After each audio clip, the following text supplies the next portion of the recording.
महाराष्ट्राच्या महानगरपालिका निवडणुकीचं मतदान सुरू होऊन फक्त 3 ते 4 तास झालेत. पुणे मुंबईत 8% जास्त मतदान झाल्याची 4 तासांपर्यंतची नोंद आहे. पण कुठे ईव्हीएम बंद पडल्यामुळे मतदारांचा खोळंबा झालाय, तर कुठे पैसे वाटपाच्या आरोपावरून राडा झालाय. काय पहिल्या 4 तासांचा रिपोर्ट थोडक्यात सांगतो.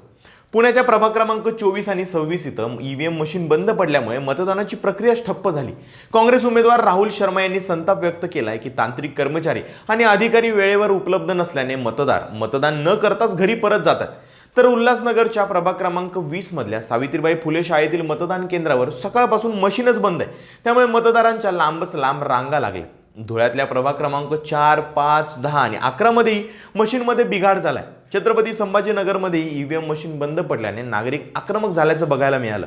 वसई विरारच्या प्रभाग क्रमांक 26 मध्ये ईव्हीएम मशीन तब्बल 3 तास बंद होतं, ज्यामुळे सुद्धा तिथले मतदार संतापून परत घरी जाताना दिसले. याचा प्रभाव मतदानाच्या टक्क्यांवरती नक्कीच झालेला बघायला मिळेल. इतकंच नाही तर पुण्याच्या सिंहगड रस्ता परिसरात बोटाला लावलेली शाई पुसणाऱ्या व्यक्तीला लोकांनी पकडून चोप दिलाय.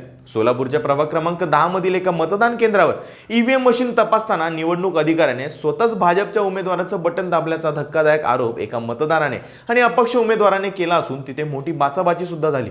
तर परभणीमध्ये मतदानापूर्वीच मतदान केंद्राबाहेर पैसे वाटप केल्याचा आरोप अजित पवार गटाने केलाय. पनवेलमध्ये डबल वोटर म्हणजेच एकाच व्यक्तीचं 2 ठिकाणी मतदान करण्याच्या संशयावरून भाजप आणि महाविकास आघाडीच्या कार्यकर्त्यांमध्ये जोरदार राडा झाला. छत्रपती संभाजीनगर मधल्या सिडको N4 केंद्रावर मोठा गोंधळ झाला. पोलिंग बूथवर भाजपचे चिन्ह आणि कोडिंग असलेले टी-शर्ट घातल्याने दोन्ही शिवसेना आणि अपक्ष उमेदवारांनी भाजपवर जोरदार आक्षेप घेतला आणि तिथे बरीच घोषणाबाजी सुद्धा झाली. छत्रपती संभाजीनगरमध्ये दिवंगत माजी खासदार मोरेश्वर सावे यांचं नाव अद्यापही मतदार यादीत असल्याचं समोर आल्याने प्रशासनाच्या कारभारावरच प्रश्नचिन्ह उपस्थित होत आहे. तुमच्या प्रभागामध्ये मतदान शांततेत सुरू आहे का, की तिथेही काही गोंधळ झालाय? कमेंटमध्ये नक्की सांगा. आणि हो, मतदानाचा अधिकार बजावायला विसरू नका.